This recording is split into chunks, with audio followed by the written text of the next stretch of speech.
YouTube'un en havalı kanalı Boarding Info'ya hoş geldiniz. Herhangi bir havayolu seyahatinizde uçak piste teker koyduğu an alkışlamaya başlayan bir yolcu grubu ile hiç karşılaştınız mı? Uçak indiğinde alkışlamak özellikle son dönemde bölücü bir eylem haline geldi dersek yanlış olmaz. Bir grup insan bunu kendince çeşitli nedenlere dayandırarak yapmak istiyor, diğer grupsa bunu yapanlara küçümseyici bakışlar atıyor. Bu alkış öyle basit ve gülüp geçilecek bir şey değil. Uzmanlar arkasında psikolojik ve kültürel birçok farklı neden olabileceğini söylüyor. Bazen rahatlama, kimi zaman şükran veya sadece bir sevinç ifadesi olarak görülen bu eylem nasıl oldu da bazı insanların bunu utanç nedeni olarak gördüğü bir hale geldi? İniş alkışları ilk olarak hayatımıza nasıl girdi? Hadi başlayalım.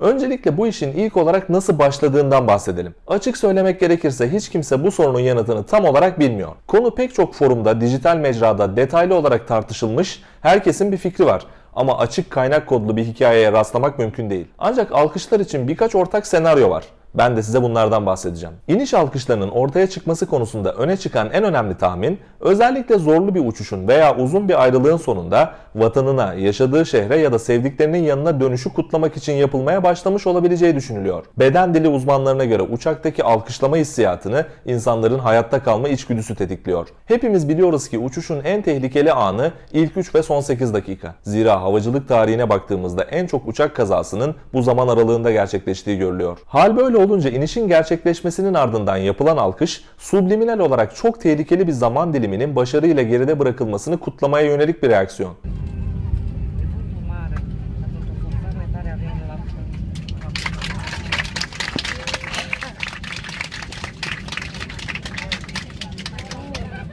Konuyla ilgili ulaşılabilen en eski kaynaklardan biri 20 Kasım 1948'de Cincinnati Enquirer gazetesinde yayımlanan bir makaleye dayanıyor. Makalede 40 yolcusu bulunan bir American Airlines uçuşunda iniş takımlarının açılıp açılmadığını gösteren panelde bir teknik arıza yaşanıyor. Cincinnati Havalimanı üzerinde 15 dakika tur atan pilotlar telsiz aracılığıyla kule personelinden iniş takımlarının açık olduğu teyidini alıp inişe geçiyor. Makaleye göre uçak nihayetinde güvenli bir şekilde indiğinde tüm yolcular müteşekkir bir şekilde ellerini çırpmaya başlıyor. Olay buradan mı çıkıp yayıldı? Bu kesinlikle bilinmiyor.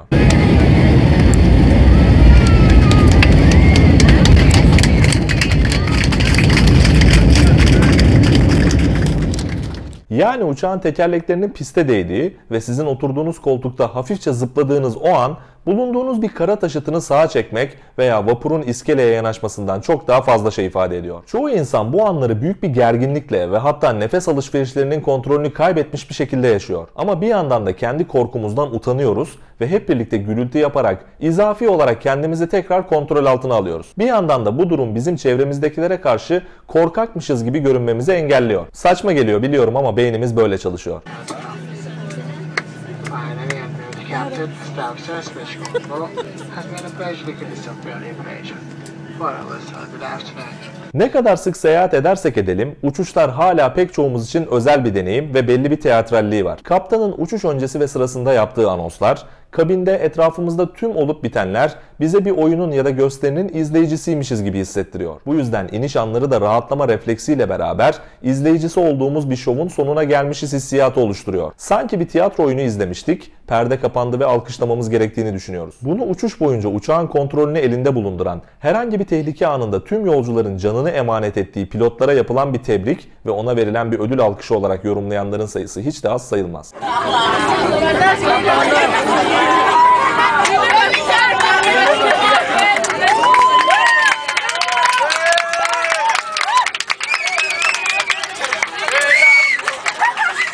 Bazı ülkeler ya da bölgelerdeki insanların yoğunlukta olduğu uçuşlarda iniş sonrası alkış seslerinin yükselmesi daha muhtemel bir senaryo. Bu da işin arkasında kültürel bir boyut olmasından kaynaklanıyor. Yapılan araştırmalar en çok Almanlar, Romenler, İtalyanlar, Portekizliler, Jamaikalılar, Polonyalılar ve İsraillilerin kendi ülkelerine dönüş uçuşlarında alkışladığını gösteriyor. Alkışlama eylemi sosyoekonomik durumla da ilgili. Daha fazla seyahat eden yolcu daha az alkışlıyor. Business class yolcularının alkışlama oranının ekonomi yolcusuna göre çok daha az olduğu da gözlenmiş. Tatil bölgelerine yapılan uluslararası uçuşlarda alkışlama oranının daha yüksek, iç hat uçuşlarında daha düşük olduğuna dair yapılmış araştırmalar da var. Tabi ne kadar güvenilir araştırmalardır bilinmez. Örneğin Romenler için inişin ardından alkışlama eyleminin tarihsel bir geçmişi var. Romenler her zaman özellikle de düşük maliyetli hava yollarıyla yaptıkları uçuşlarda inişin ardından alkışlamaya başlıyor. Bunun çoğunlukla eğitim eksikliği ve özellikle de uçuşla ilgili eğitim eksikliğinden kaynaklandığı düşünülüyor. Oysa durum öyle değil. 1989'da Romanya devrimi gerçekleşmeden önce çok az sayıda Romenin sınırı geçmesine izin veriliyordu. Bu yüzden uçakta olmak veya uçakla seyahat etmek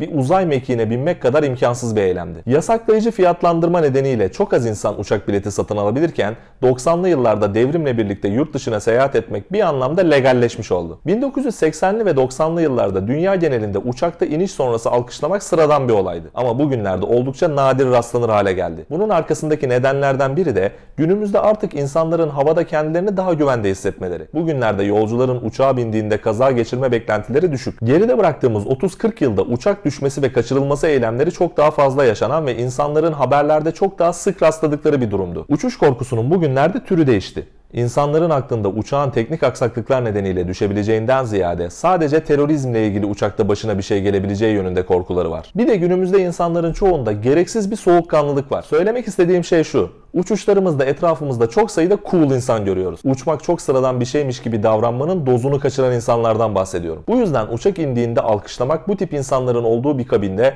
tabiri caizse ezik gibi görünmek anlamına gelmeye başladı. Alkışlamak normalde bulaşıcı bir eylemken hal böyle olunca insanların içinden gelse de kendine hakim olmak için ekstra çaba gösterdiği bir zamanı yaşıyoruz. Normalde alkışlamak yaşamın erken dönemlerinde öğrenilen bir davranış. Konserde, mitingde, spor etkinliklerinde farkında olmadan alkışlamayı öğreniyoruz. Birileri yaptığında yayılma özelliği gösteren bulaşıcı bir eylem olan alkış, etrafınızda bunu olumsuz karşılayan gözlerle çevrili olduğunuzda kendinizi bastırdığınız bir eylem haline geliyor. Alkışlara katılmamayı tercih ediyoruz.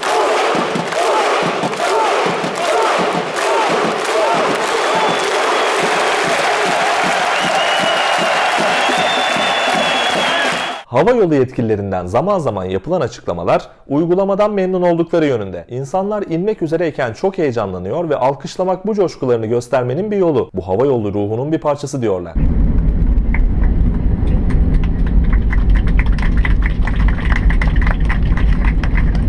Emekli bir pilotun bu konudaki yorumu da oldukça manidar. Pilotların güçlendirilmiş kokpit kapıları nedeniyle alkışları hiçbir zaman duymadığını ama bunun bazen iyi bir şey olduğunu düşünüyor. Çünkü bu sayede kötü bir iniş yaptığınız zaman aldığınız tepkileri de duymuyorsunuz.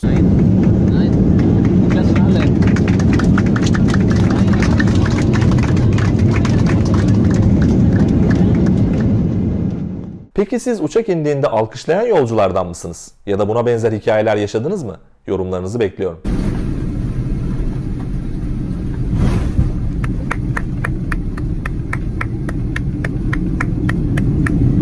Bizi izlediğiniz için teşekkür ederiz. Videomuzu beğenmeyi, kanala abone olmayı ve tüm bildirimleri açmayı sakın unutmayın. Paylaştığımız tüm bilgiler ve çok daha fazlasına web sitemiz ve sosyal medya hesaplarımızdan ulaşabilirsiniz. Bir sonraki videoda görüşmek üzere. Hoşça kalın.